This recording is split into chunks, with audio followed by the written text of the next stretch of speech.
வாசிக்க கவனமாக இருக்கின்றோம். 2 ராஜாக்களின் புஸ்தகம் 5வது அதிகாரம் 1 முதல் 14 முடியுள்ள வசனங்கள். 2 ராஜாக்களின் புஸ்தகம் 5வது அதிகாரம் 1வது வசனத்திலிருந்து 14 முடியுள்ள வசனங்கள்.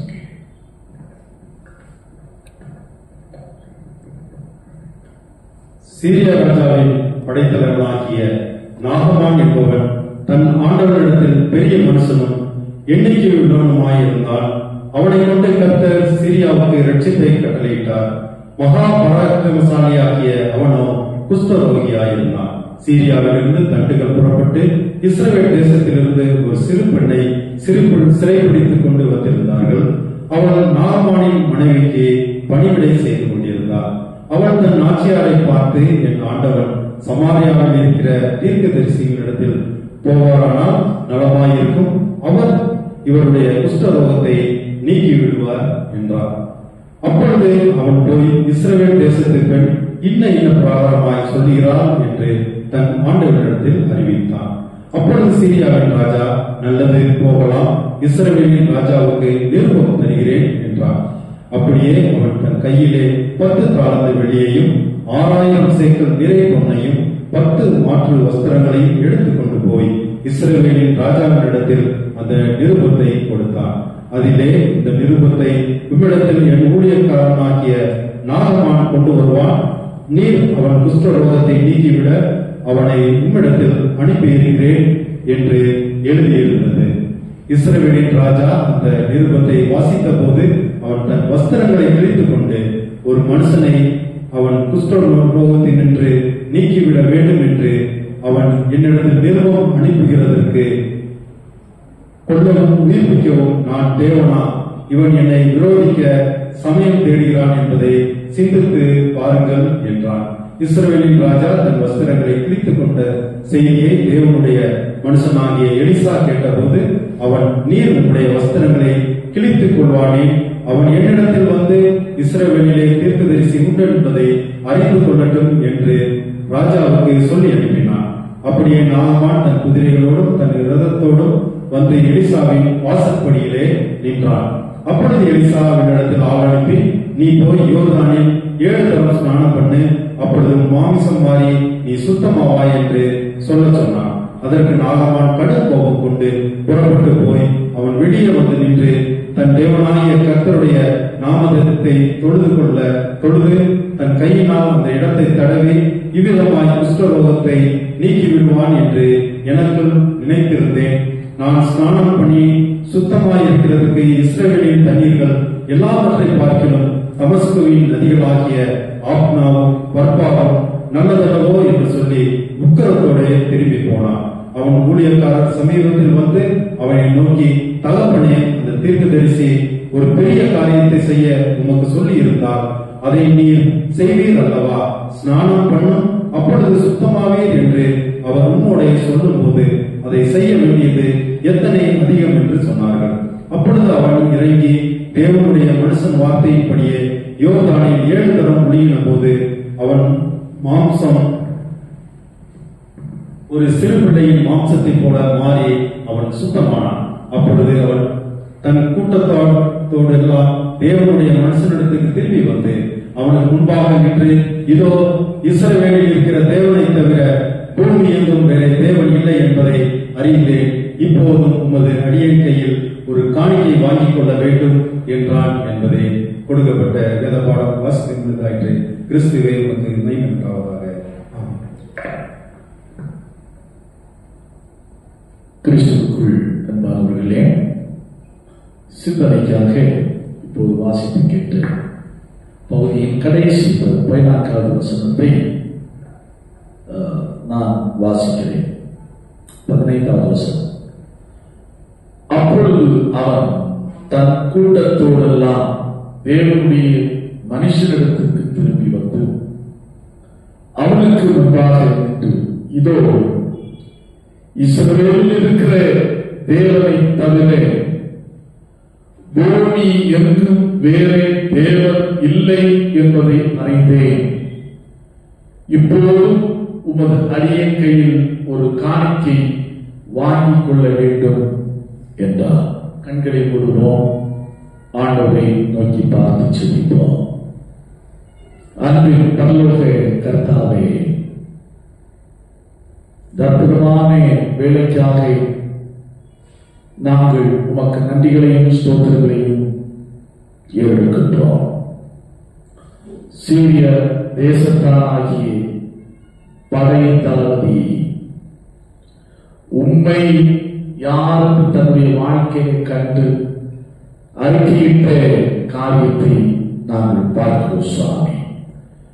இதோ இஸ்ரவேலில் இருக்கிற தேவனை தவிர பூமியில் வேறு தேவன் இல்லை என்று தன்னுடைய நாவினாலே அறிக்கையிட்டார். அந்த அளவுக்கு ஆண்டுடைய ஆற்றலை தன்னுடைய வாழ்க்கையிலே சுவைத்தார். அதே போல என்னுடைய வாழ்க்கையிலும் கர்த்தாவே உம்மை சுவைக்கக்கூடிய, உம்மை அனுபவித்து உணர்ந்து நாங்களும் அவ்வாறு அறிக்கையிடக்கூடிய கிருபை ஆண்டவர்களுக்கு தர வேண்டும் என்று ஆலோசிக்கிறோம். வசனத்தை கொண்டு அந்த பிள்ளைகளை என் தெய்வம் ஆசீர்வதித்து தர வேண்டும் என்று ஆடி நாம் சொல்கிறோம். தாழ்த்தி ஒப்படைக்கிறோம். இயேசு இரட்சகர் நாமத்தில் சொல்கிறோம். ஜெபக்கேளும் அன்புரை நல்ல கர்த்தாவே, ஆமென். கிறிஸ்து இயேசுவுக்குள் அன்பானவர்களே, ஒரு அற்புதமான,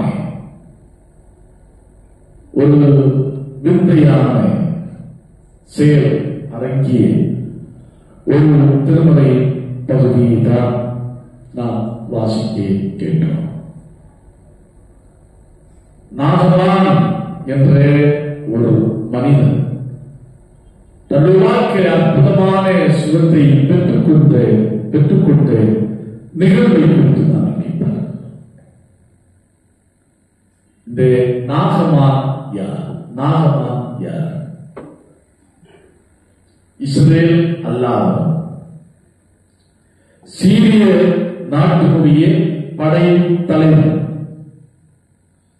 மிக முக்கியமான உயர்ந்த ஸ்தானத்தில் இருந்த ஒரு மனுஷன். பாருங்கள், அதிகாரம் இருக்கிறது, வாய்ப்பு வசதிகள் இருக்கிறது, எல்லாம் இருக்கிறது. அவருடைய வாழ்க்கையிலே ஒரு குறை என்னவென்று சொன்னால், சரீரத்தை குஷ்ட நோய் தாக்கி இருந்தது. சரீரத்தை குஷ்ட நோய் தாக்கி இருந்தது. என்னுடைய நாம் பல சொல்லுகிறதை கேட்டிருக்கிறோம். எல்லாம் இருக்கிறது ஐயா, எல்லாம் இருக்கிறது, எல்லா வாய்ப்பு வசதியும் காரணம் இருக்கிறது. ஆனா வாழ்க்கையில என்ன மட்டும் இல்லை, நான் நிம்மதி இங்க இவருக்கு எல்லாம் இருக்கிறது. ஆனால் சரீரத்திலே ஆரோக்கியம் இல்லை. குஷ்ட நோய் எப்பேற்பட்ட ஒரு கொடூரமான நோய் என்பது நம் அனைவருக்கு நன்கு தெரியும். ஒரு குறிப்பிட்ட காலவரையில் நம்முடைய பகுதியில் கூட இந்த குஷ்ட நோயை ஒரு வித்தியாசமான நோயாக வைத்திருந்தார்கள். குறிப்பாக அரசாங்கங்கே ஆங்காங்கே அவுட்டர் ஏரியாவில் இந்த காச நோய் அல்லது குஷ்ட நோய்க்கு ட்ரீட்மெண்ட் கொடுப்பதற்காக மருத்துவமனைகளையும் கிளினிக்களையும் தங்கி இருப்பதற்காக வீடுகளையும் கட்டி வைத்திருந்தார்கள். அரசாங்கம் கட்டி வைத்திருந்தது. அப்பேற்பட்ட ஒரு கொடிய நோய் அன்றைக்கு மிகவும் மிகவும் மோசமான நோயாக கருதப்பட்டது. இந்த நோய் யாரை இந்த நோய் தாக்கி இருக்கிறதோ அவர்கள் குடும்பத்தோடு தங்க முடியாது, சமுதாயத்தை விட்டு புறக்கணிக்கப்பட்டார்கள், சமுதாயத்திற்கு வெளியே வாழ்வதற்கு தள்ளப்பட்டார்கள். அப்போ உயர்ந்த படைத்தளபதியாக இருக்கிறார், இந்த நோய் இருக்கிறது என்று தெரிந்தால் நிச்சயமாகவே நம்மையும் புறக்கணித்து விடுவார்கள், நம்மையும் பதவியிலிருந்து தூக்கி நம்மையும் சமூகத்திற்கு வெளியே வாழ வைத்து விடுவார்கள். அதனாலே கூடிய மட்டும் அப்படியே மறைமுகமாக வாழ்ந்து கொண்டு என்ன செய்வதற்கு தெரியாதவனாய் அவன் இருந்து கொண்டிருக்கின்றான். இன்னைக்கு நம்முடைய வாழ்க்கையில் கூட சில பிரச்சனைகளில் இருப்பதால் நாம் பாதிக்கப்பட்டிருக்கின்ற போது யாரிடத்தில் போய் சொல்லுவது, யாரிடத்தில் போய் பிரச்சனையை பகிர்ந்து கொள்வது தெரியாது. தடுமாறுகின்றோம், திகைக்கின்றோம், கலங்கி நிற்கின்றோம். அப்பேற்பட்ட ஒரு மனிதனுக்குத்தான் ஒரு அற்புதமான வழிகாட்டுதல் வருகிறது. யார் மூலம் என்று சொன்னால் ஒரு சிறு பெண்மணியின் மூலமாக.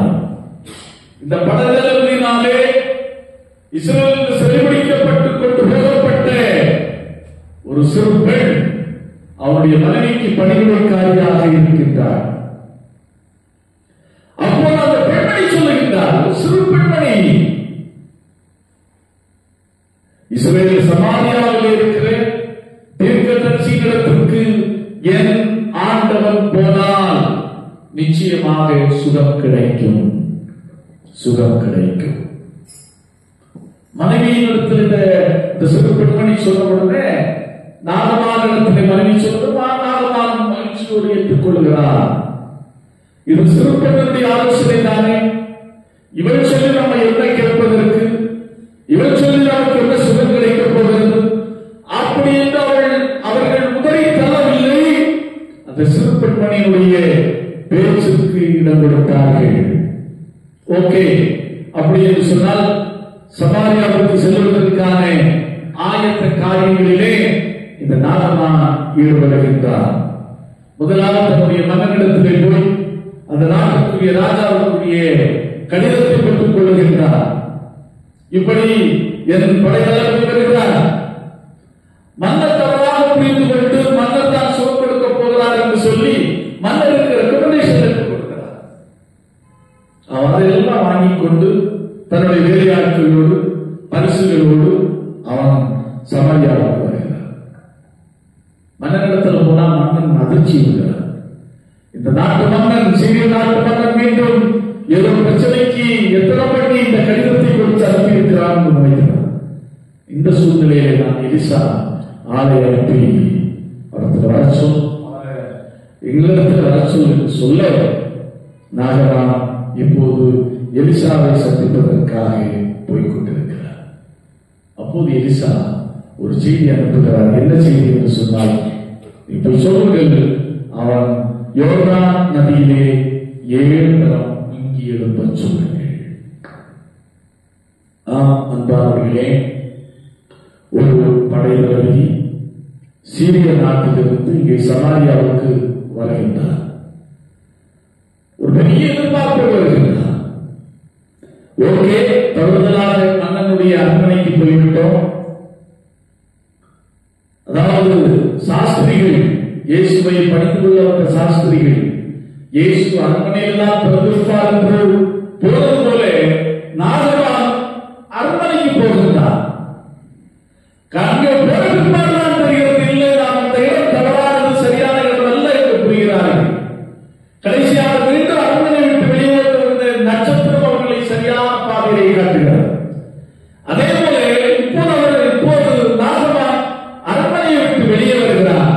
தீர்க்கதரிசிகளுடைய ஆட்கள் வந்து சொல்லுகிறார்கள், ஒன்றும் செய்ய வேண்டாம், யோர்தான் நதியை போய் 7 தரம் மூழ்கி எழுப்புங்கள். பாருங்க, சாதாரண காரியம். ஆனா அதை அவன் கிறிஸ்டிச்சா எடுத்துக் கொள்கிறார். நான் யார்? சீரிய நாட்டினுடைய படைத்தளபதி, அதற்கு நாட்டிற்கு தேடித்தந்தவன்.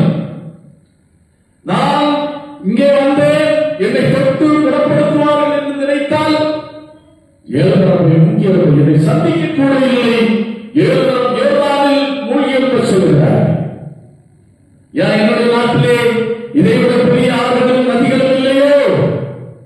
அப்படி என்ற ஒரு தனக்குள்ளாக ஒரு இது கொள்கிறார்.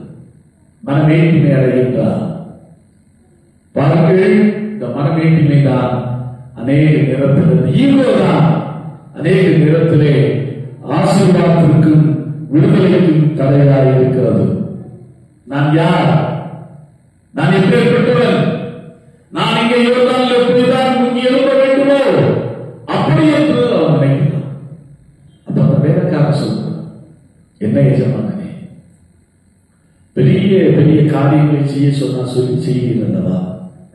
ஒரு 1000 ஆடுகளை கொண்டு வந்து அடியும் அப்படின்னு சொன்னா செய்வீர்கள். இவன் வேற ஒண்ணுமே சொல்லலையே, வேற எதுவுமே சொல்லலையே, 7 தடவை முங்கி எழுப்பத்தான சொல்லுகிறார். இதுல வேற என்ன இருக்கிறது? கீழ்ப்படிந்து அதன்படியே செய்யுங்கள் அப்படின்னு சொல்றார். பரவாயில்லையே, வேலைக்காரனையே ஆலோசனை நன்றாக இருக்கிறது என்று சொல்லி அவன் யோர்தான் நதியிலே போய் எத்தனை தான் முங்கி எழுப்பினான்? 7 முறை முங்கி எழுப்பினான். அவன் சாதாரண குஷ்டமெல்லாம் நீங்கி சாதாரண தோள்களை போல அவனுடைய தோல் மாறிட்டு. பாருங்கள், ஒரு சிறிய கீழ்ப்படிதல் ஒரு பெரிய சுகத்தை, ஆரோக்கியத்தை நாகமானுடைய வாழ்க்கையிலே கொண்டு வந்தது. இன்றைக்கும் கடவுள் நம்முடைய வாழ்க்கையிலே அற்புதங்களையும் அதிசயங்களையும் செய்ய வல்லமையுள்ளவராக இருக்கிறார். கடவுளுடைய அற்புதமான சுகத்தை கண்ட பெற்றுக்கொண்ட நாகமான் அறிக்கையிட்டார், இஸ்ரவேலில் இருக்கிற தேவனை தவிர பூமியில் வேறு தேவன் இல்லை. அப்படின்ற மகத்தான செயலை தன்னுடைய வாழ்க்கை மூலமாய் அவர் கண் குளிரவர் கண்டு மகிழ்ந்தார். ஆகையால் அவர் அறிக்கை செய்தார். அப்போ அதே கடவுள் இன்றைக்கு நம்முடைய வாழ்க்கையிலே செயலாற்றுகின்ற கடவுளாக இருக்கிறார். அப்போ நமக்கு தேவை கீழ்ப்படிதல், தேவை கீழ்ப்படிதல் தேவை. எலிசபெத் சொல்லுது, நீ போய் 7 தடவை முங்கி எழுப்புவாயா, அவ்வளவுதான். அந்த அதை செய்வதற்கு அவன் மனம் மறந்தது. இதைதான் போய் செய்ய வேண்டும். நான் எப்பேற்பட்டவன்? நான் ஒரு விடுதலைக்காக சுகத்திற்காக நாடி இருந்தால் என்னை விசாரித்து, என்னை பரிசோதித்து, என்னை தொட்டு, என்னை குணப்படுத்துவார்கள் என்று சொன்னால் 7 தடவை போய் முங்கி எழுப்பு அப்படின்னு சொன்னார். அதுவல்ல, கடவுள் நம்முடைய வாழ்க்கையிலே எதிர்பார்ப்பது கீழ்ப்படிதல் தான். கீழ்ப்படிதல் தான். நாகமான் கீழ்ப்படிந்த போது தெய்வீக சுகத்தை வாழ்க்கையிலே பெற்றுக் கொண்டார். கிறிஸ்து இயேசுவுக்குள் அன்பானவர்களே, நம்முடைய வாழ்க்கையில் தீராத பிரச்சனைகளோடு வாழ்க்கையில நாம் போராடி கொண்டிருக்கிறார். தீராத பலவீனங்களோடு நம்முடைய வாழ்க்கையில நாம் போராடி கொண்டிருக்கிறார். ஆண்டவே இவைகளை அகற்றி ஒரு புதிய வாழ்வை தர வல்லமை உள்ளவராக இருக்கிறார். அதற்கு அடிப்படை தேவை கீழ்ப்படிதல். அடிப்படை தேவை கீழ்ப்படிதல். கீழ்ப்படிதல் எங்கே இருந்ததோ அங்கே ஆசீர்வாதம். கடவுள் பவுலை சந்தித்த போது கடவுளுடைய அழைப்புக்கு முற்றிலுமாக கீழ்ப்படிந்தார் சவுல். ஆகினால் கடவுள் அவனை பவுலாக மாற்றி அற்புதமான அநேகமான மக்களுக்கு பயனுள்ள கல்வியாக மாற்றினார். அதே போல கீழ்ப்படிதல் எங்கே இருந்ததோ அங்கே ஆசீர்வாதம். கடவுள் திருவசனத்திற்குள்ளாக நம்மோடு பேசுகிறார். திருவசனங்களின் ஊடாக நம்மோடு ஈடுபடுகின்றார். அந்த வார்த்தைகளுக்கு நாம் கீழ்ப்படுகின்ற மக்களாக நாம் திகழ்வோம் என்று சொன்னார், வாழ்வோம் என்று சொன்னார். நாகமான் வாழ்க்கையிலே அற்புதத்தை கண்டது போல நம்முடைய வாழ்க்கையிலும் காண முடியும். ஆகவே அன்பானவர்களே, நாம் உணர்வோம், நாம் சிந்திப்போம். இந்த நாளிலே கடவுளிடத்தில் கேட்போம், கடவுளே கீழ்ப்படுதலின் ஆவியை எனக்கு தாரும் சுவாமி, கீழ்ப்படுதலின் ஆவியை எனக்கு தாரும் ஆண்டவரே என்று கேட்போம். நிச்சயமாய் நம்முடைய வாழ்விலும் அற்புதங்கள் நடக்கும், அதிசயங்கள் நிகழும். நம்முடைய வாழ்க்கையின் பழைய நிலைமைகள் எல்லாம், ஒரு மோசமான நிலைமைகள் எல்லாம் மாறி ஒரு புது நிலைமை பிறக்கும். ஆகவே ஆண்டவரே நான் உனக்கு கீழ்ப்படுகிறேன் ஆண்டவரே என்று கீழ்ப்படிவோம். அவருடைய வசனத்துக்கு கீழ்ப்படிவோம். அவருடைய கட்டளைகளுக்கு கீழ்ப்படிவோம். நிச்சயமாய் ஆண்டவர் நம்முடைய வாழ்க்கையை பெரிய காரியங்களை செய்வார். ஆண்டவர் தாமே இந்த வார்த்தைகளை கொண்டு நாம் ஒவ்வொருவரையும் ஆசீர்வதிப்பதாக. எல்லாவற்றுக்கும் மேலான தெய்வ சமாதானம் உங்கள் இருதயங்களையும் சிந்தனைகளையும் கிறிஸ்துவின் நாமத்தை கற்றுக்கொள்வதாக.